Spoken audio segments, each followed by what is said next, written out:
yeah. So finally another top 10 video, and it's top 10 gym leaders, and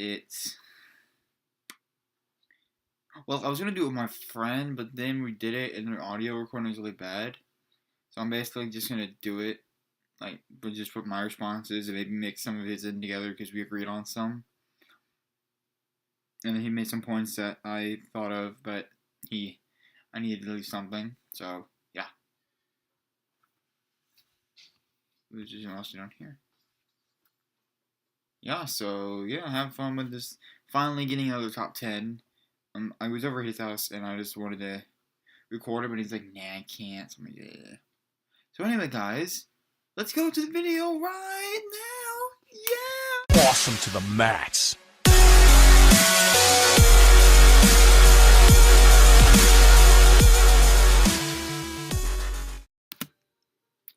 So, at number 10, in my script, I have picked Flannery. The reason is that she's one of the only gym leaders that learned something after her defeat. She learns basically not to to push herself so hard and actually to properly reward the challengers who defeat her, and realize that maybe she needs to learn how to control and how to balance her gym tactics instead of just going all out and being just all physical, which is how I was when I was growing up because I didn't really give a crap about any of the move affecting moves. And also, she also was one of the gym leaders that learned that she wasn't really ready for that level of gym leading, considering the fact that, if I remember correctly, it said that she inherited the gym leadership from her grandfather after he retired and stepped down. So it showed that she wasn't ready for what was needing to happen for her from the gym. Now, at number 9, I picked Crash Wake, and I chose Crash Wake because he always seems to want you to win. Like, he's not like always being like, oh, you're bad, get out of here. He's always like, okay, good move, let's keep it going. Let's see, do you have what it takes to beat me? Like, he encourages you, he motivates you, and when you defeat him, he's really proud of you because he's like, you just stepped up and you beat me in my own gym and my household. And like, come on, he's a wrestler. Like, come on, bro. He's a wrestler. Like, that's pretty awesome. And he's a luchador. Luchador. And he's also one of those characters who's very humanitarian. Like all the money he earns from whenever he wrestles and stuff, he donates to like needy charities and a lot of other of these charitable organizations that are needing money for anything that's being used for rescuing stuff like that, and food and stuff. So, being me, that's how I pretty much feel like whatever I want to try to do later in life is just help out, and give money to like places that need it. And I relate to him because that's just something like I would do. He does already. You know, it's a game, but it's still true. At number 8, I chose Whitney. Everyone knows why. Like, Whitney is a great leader, but the reason I put it on the list is just simply because of that feeling you get whenever you defeat her milk tank after all of the milk drink and the rollout and the like overpowered defense. And then you get that satisfying emotion of when she cries like a little baby, and because she just lost her milk tank and her Snubble, I believe that was her other one. And all those years and all those like tries of just battling her, you couldn't defeat, and then when you finally defeat that milk tank, like, this is the script. I need to read off the script. I stutter a lot. It's just a satisfying feeling you get when you defeat her, and honestly, it was like one of the best feelings I've ever had. You know, I was like 7 or 6 at the time. I was like,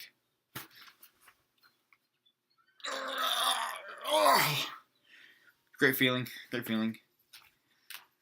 At number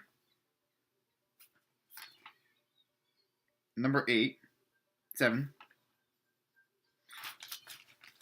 I'm confused zeros. Okay, number 7. Duh. And number 7, I picked Koga. And pretty much because, well, mainly because like the way Koga's Pokemon are set up, it's not as it's not as like oh you need to get ready for that one Pokemon. It's like 20 levels above everyone else, or whatever. And they're all basically evenly based, and it's like one of those. It's one. He has one of those gym battles that is like, it's all of them are in the same are in the same type of things. Yeah, that thing. As one of those same kind of factors that helps you develop more as a trainer.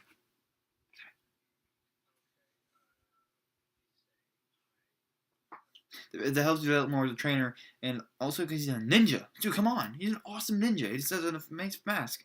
And another big thing is he is the one of the first. He is the first gym leader to go from gym leader in the first generation to become an Elite Four member in the second generation, which shows just how powerful he can actually be and how powerful he actually works out at everything. So at number 6, I chose Blaine. You know, the pimp scientist himself. Oh yeah, that dude. To me, he is surrounded by history and mystery. And history and mystery. Besides that, he's just he's just awesome. He's just an amazing person. He moved his gym leader. He moved his gym from one island after it was destroyed, all the way to the ice where Articuno used to reign, which is just amazing. Like if he's that determined to do something, he honestly that's a lot of respect for me because if you're determined to do something no matter what it is, and you're like you're always pushing yourself and you're like yeah I can do it no matter what, dude. Like honestly, all the respect in the world from me. So at number 5, I chose Watson. I really admire his kid like atmospheric personality. Never taking battling too seriously and always celebrating something. I just truly love his enthusiasm. I also like the fact that he had like a Miltank, a Whitney and Miltank sort of thing with his Magaton, I believe. Is if you didn't have the right Pokemon, it will take forever to beat it. I believe it was Magneton.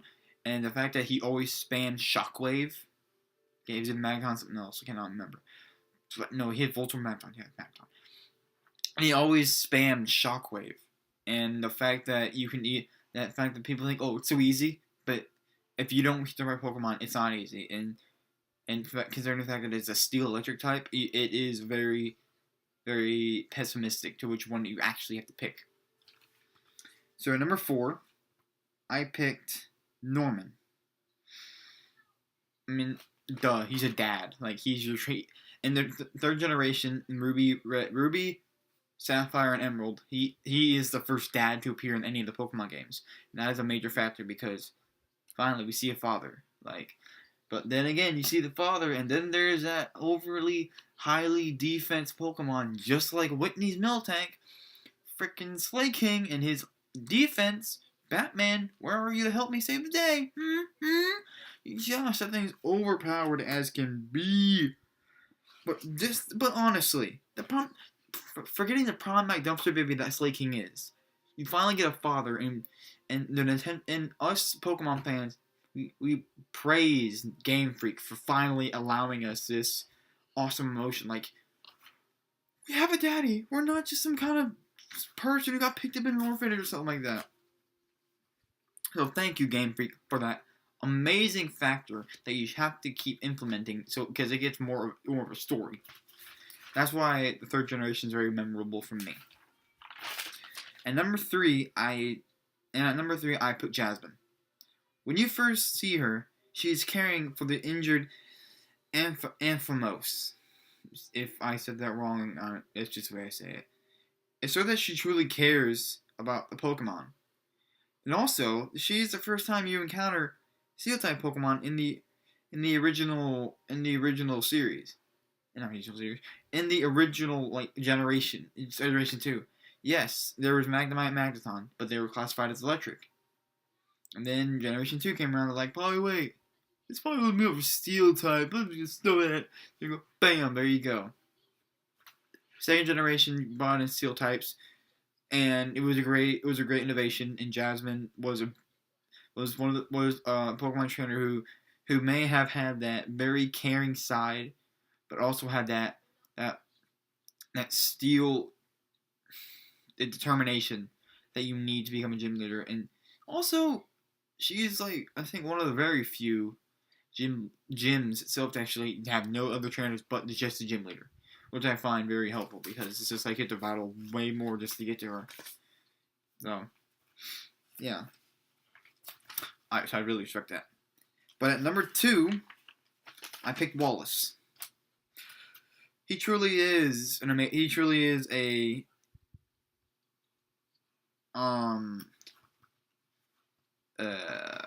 I can't say that word. It's not allowed on my channel. He truly is a pimp. Go pimp, not really though. But he is also the first gym leader ever to elevate to the title of champion of the Pokemon world. By that I mean region, which is also amazing and adds to its epicness. I would also like to say that he is just like lady killer. Like, dude, he gets a woman. Like, jeez.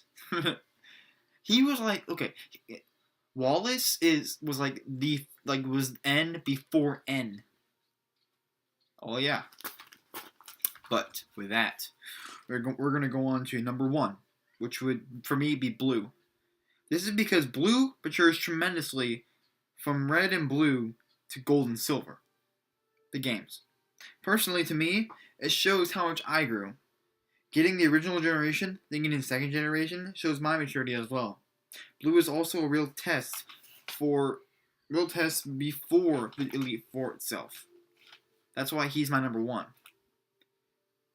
From when I first played the first generation, I was about 4 or 5 years old. Then when I played second generation, I was 7 or 8, and I realized that if he can mature over this amount of time, I can mature. And to me, it helps me push myself to stop being like just a little kid and start thinking more about my situation and start thinking more about my actions, which actually kind of helped me. And parents say Pokemon gaming is bad. And I've learned a lot from playing Pokemon, and gym leaders are a main thing about that. But anyway, guys, that's my top 10 favorite gym leaders of all time so far in Pokemon series. Hope you enjoyed, of course. Thanks for watching. Please leave a very lovable like. Favorite this video. It would help me and it would be amazing, and I would love you for more. Even though it's really hard to do, matter of fact, how much I really love you. Please comment your ideas, and heck, dude, I mean, come on. Tell me your top 10. Tell me why you think my top 10 is really wrong. I'm not against it. I like hearing that kind of stuff. Also, I need to poop. And, yeah. There you go. And also, you know what? Hit the subscribe button. Hit it. I mean, nothing wrong with hitting that subscribe button. It's a great feeling. You get all the wubs. And guys, with that, I guess this is the end of this video. Thank you for being here. And like always, guys, have a great and very Wub-Filled day. Thank you, and have a Wub-Filled day. See you later, guys. Awesome to the max.